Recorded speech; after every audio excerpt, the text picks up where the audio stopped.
Welcome back to வரன் reacts. ஆபியந்தரா குட்டவாளி trailer வந்திருக்கு, அதான் பார்க்க போகிறோம். ஆசிஃப் அலி, சேதுநாத், பத்மகுமார், நைசாம், சலாம், ராகுல் ராஜ். ஆசிஃப் அலி அவரோட படங்கள் பார்த்தீங்கன்னா ஒரு 2 படம் தான் பார்த்துருக்கேன். ஆர்டினரின்னு ஒரு படம் இருக்கும், பழைய படம் அது. அதைத்தான் தமிழில் வந்து ஜன்னல் ஓரம் அப்படின்னு சொல்லி ரீமேக் பண்ணியிருப்பாங்க. பார்த்திபன் இவங்கெல்லாம் நடிச்சிருப்பாங்க. அந்த படம் கூட பார்த்துருப்பீங்கல்ல. அது ஒரு த்ரில்லர் மாதிரி தான் போகும். அந்த மாதிரியான ஒரு படம் தான், நல்லாயிருக்கும், செம்ம படம். அதுக்கப்புறம் ரீசெண்டாக பார்த்தீங்கன்னா அடியோஸ் அமிகோ அந்த படம் பார்த்தேன். அதுவும் ஒரு செம்ம படம். அதுக்கப்புறம் இப்போ தான் அவரோட ட்ரெய்லர்னு பார்த்தா இப்போ தான் பார்க்குறேன். அவரோட சொல்லாத ஆர்டினில் வந்து ஒரு வில்லன் ரோல் பண்ணியிருப்பார். வில்லன் அது என்ன சொல்கிறது, ரொம்ப இறங்கி அந்த மாதிரியான ஒரு வில்லன் கிடையாது. அவர் தான் ஒரு நெகட்டிவான கேரக்டர்னு சொல்லலாம். வில்லன் சொல்கிறது போல் நெகட்டிவான ஒரு கேரக்டர்னு சொல்லலாம். அதுக்கப்புறம் ஆடியோ சமீபத்தில் ஒரு பாசிட்டிவான கேரக்டர் பண்ணியிருப்பார். நான் 2 படம் தான் பார்த்துருக்கேன், அதனால் எனக்கு தெரிஞ்சது தான் சொல்ல முடியும். நிறையா படங்கள் பண்ணியிருப்பார். டைரக்டர் சேதுநாத், பத்மகுமார். ஓகே, நம்ம ட்ரெய்லருக்குள்ள പോയിடலாம். സെക്ഷൻ 498 ഗാർഹിക പീഡനം. സ്ത്രീ സംരക്ഷണത്തിന് വേണ്ടിയിട്ടാണ് സാർ ഈ വകുപ്പ്. പുരുഷന്മാരെ നശിപ്പിക്കാൻ വേണ്ടിയിട്ടല്ലെന്ന് പറഞ്ഞു പോവാണ്. ഒരു രീതിയിൽ മുന്നോട്ട് പോകാൻ കഴിയില്ലെങ്കിൽ കുട്ടികളൊക്കെ ഉണ്ടാവുന്നതിന് മുന്നേ തന്നെ പിരിഞ്ഞു പൊയ്ക്കോണം. പ്രതികരിക്കരുത്, കാരണം മരിച്ചതൊരു പുരുഷനാണ്. അടുത്തത് നമുക്ക് ഈശ്വര പ്രാർത്ഥനയാണ്. ഈശ്വര, കല്യാണം കഴിഞ്ഞിട്ട് എത്ര നാളായി? 1 മാസം. അല്ലൊരു ഒന്ന് പോയി ചോദിക്കും മനുഷ്യ, എന്ത് കൂത്താന്ന്. അച്ഛനെന്ന് എന്നോടൊന്നും ചോദിക്കരുത്. 2 പെണ്ണിനെ കെട്ടി അങ്ങനെയുള്ളവനെ പെഴാന്നല്ലാണ്ട് പിന്നെ എന്താ വിളിക്കുന്നത്? ഓക്കെ അല്ലേ? എന്നായിക്കോട്ടെ, പക്ഷെ 2ാം കിട്ടാർക്ക് ഒരു 25% ഡിസ്കൗണ്ട് നമ്മളൊക്കെ ഇവിടെ വെച്ച് പ്രശ്നം ഉണ്ടാക്കരുത്. അമ്മല്ലേ എടാ അമ്മേടാ. അതെ, നമുക്ക് അന്താക്ഷരി കളിച്ചാലോ? ആ പാട്ട് കേട്ടിട്ടുണ്ടോ എന്നതായിരുന്നു എന്റെ ചോദ്യം. സ്ത്രീധനം എല്ലാം കൂടുതൽ ആവശ്യപ്പെട്ടിരുന്നു.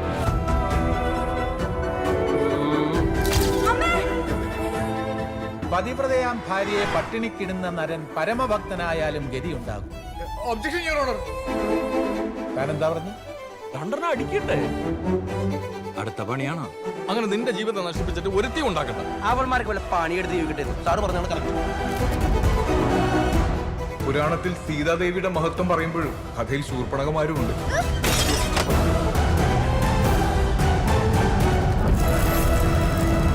ശത്രുസംഹാരം, സഹദേവനത്തം, ഭാഗ്യസൂക്തം, സഹദേവനത്തം, അഘോരമന്ത്രം, സഹദേവനത്തം.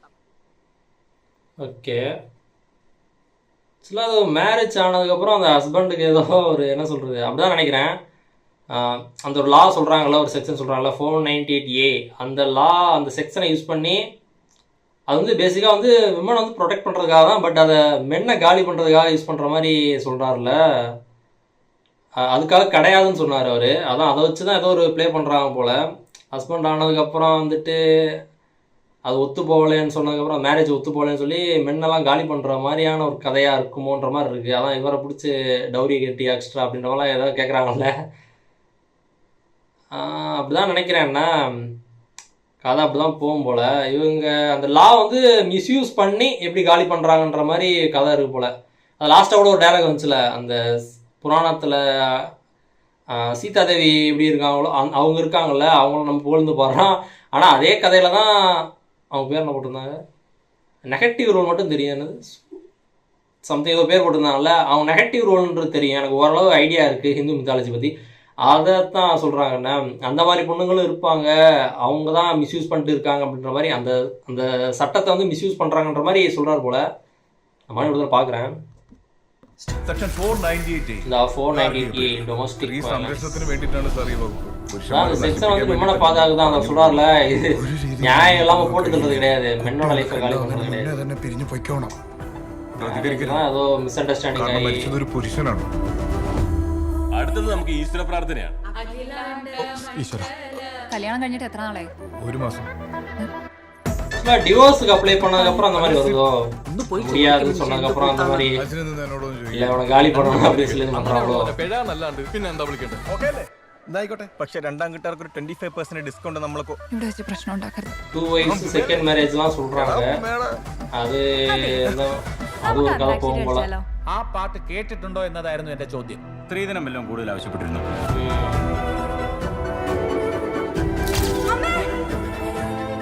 പതിവ്രതയാം ഭാര്യയെ പട്ടിണിക്കിടുന്ന നരൻ പരമഭക്തനായാലും ഗതിയുണ്ടാകും. Objection your honour. താനെന്താ പറഞ്ഞു? 2 അടിക്കണ്ടേ? അടുത്ത പണിയാണോ? അങ്ങനെ നിന്റെ ജീവിതം നശിപ്പിച്ചിട്ട് ഒരുത്തി ഉണ്ടാക്കണ്ട. അവൾമാർക്ക് വല്ല പണിയെടുത്ത് ജീവിക്കട്ടെ. സാറ് പറഞ്ഞാണ് കറക്റ്റ്. പുരാണത്തിൽ സീതാദേവിയുടെ മഹത്വം പറയുമ്പോഴും കഥയിൽ ശൂർപ്പണകമാരുമുണ്ട്. சூப்பராக சூர்பனகான்றது அதான் நெகட்டிவான ஒரு கேரக்டர் தானே. ശത്രു സംഹാരം സഹദേവനത്തം ഭാഗ്യസൂക്തം സഹദേവനത്തം അഘോരമന്ത്രം സഹദേവനത്തം.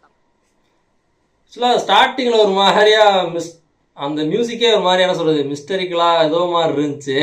அதுக்கப்புறம் ஃபன் இடையில கொண்டு வர. இப்போ பேசிக்காக நம்ம ஒரு தொடரும் கூட நம்ம பார்த்துருந்தோம். ஸ்டார்டிங் ரொம்ப ஃபன்னாக போகும், என்ன சொல்கிறது ரொம்ப அளவுக்கு மீறி என்ன ஃபன்னாக போயிட்டுருக்கோம். திடீர்னு ஒரு ஷிஃப்ட் அடித்து ஒரு 180 டிகிரியில் டப்புன்னு மாதிரி அது வேறு மாதிரியான ஒரு ஜோனுக்கு கொண்டு போகும். இதில் வந்துட்டு அதோட ட்ரெய்லர் கட்டே கொஞ்சம் வித்தியாசமாக இருக்குது. ஸ்டார்டிங்கில் ஒரு மாதிரியாக ஆரம்பித்தாங்க, அதுக்கப்புறம் இடையில லைட்டாக ஒரு ஃபன் காமிச்சு அதுக்கப்புறம் மறுபடியும் அந்த மாதிரியே போகிறாங்க. அதான் நான் சொன்ன மாதிரி தான் நினைக்கிறேன் கதை. இடையில கூட சொன்னாங்களே லைஃப்பை காலி பண்ணிட்டு எந்த பொண்ணு வந்துட்டு நிம்மதியாக தூக்கலான்ற மாதிரிலாம் ஒரு ஃப்ரெண்டுன்னு நினைக்கிறேன் அவர் சொல்லிட்டு இருந்தார். அந்த மாதிரி தான் கதை நினைக்கிறேன். மேரேஜ் ஆகிட்டு அதுக்கப்புறம் செட் ஆகலைன்னு தெரிஞ்சு டிவோர்ஸ்க்கு அப்ளை பண்ணியிருப்பாங்க போல். அதுவுமே செட் ஆகலைன்னு தெரிஞ்சு இவனை காலி பண்ணணும்னு சொல்லி அந்த செக்ஷனை யூஸ் பண்ணி இவர் என்ன அடிக்கிறாரு துன்புறுத்துறாரு அப்படின்னு சொல்லி அந்த செக்ஷனை யூஸ் பண்ணி மென்னுக்கு எதிராகவே திருப்பி விட்றாங்க போல் அந்த ஒய்ஃபாக இருக்கிறவங்க. அப்படிதான் நினைக்கிறேன். இல்லை நான் எதுவும் தப்பாக சொல்கிறேன்னா தப்பாக புரிஞ்சுக்கிட்டான் அப்படி சொல்லி கமெண்ட் பண்ணுங்கள். நல்லா இருக்குது ட்ரெய்லர், அதான் நல்லா இருக்குது. இது ரொம்ப மலையாள சினிமானா அப்படின்னா எல்லா ஸ்டோரியுமே இருக்குங்க. எல்லா கதைகளையும் ஒரு நம்ம டெய்லி பேசிஸில் ஒன்று பார்த்துட்ருப்போம் நடக்கிறதா, அதை கூட ஒரு மூவியாக எடுத்து அப்படி இருப்பாங்க. அந்த மாதிரி பண்ணுவாங்க. அதான் எனக்கு ரொம்ப பிடிக்குமே மலையாள சினிமாவில். நார்மலாக நடக்கிறதெல்லாம் இன்னும் இதெல்லாமல் படமாக எடுப்பாங்க அப்படின்ற நினைக்கிறது கூடலாம் படமாக எடுப்பாங்க. அதுதான் நல்லாயிருக்கும். சில இது அந்தளவுக்கு ரொம்ப டெய்லி பார்க்குற அந்த மாதிரி விஷயம் கிடையாது. பட் இது சொல்கிறேன், மலையாள சினிமா பற்றி பேசும்போது சொல்கிறேன். இது வந்துட்டு ஒரு நல்ல சூப்பரான ஸ்டோரி இருக்கும் அப்படின்னு தோணுது. நல்லாயிருக்கு. க்ரைம் த்ரில்லர் மாதிரி எதுவும் போகும் போல், ஃபன்னும் இடையில வச்சுருப்பாங்க போல். நல்லாயிருக்கு. தேங்க்ஸ் ஃபார் வாட்சிங். இந்த வீடியோ பிடிச்சிச்சுன்னா like share comment and subscribe for more exciting content from வரன்.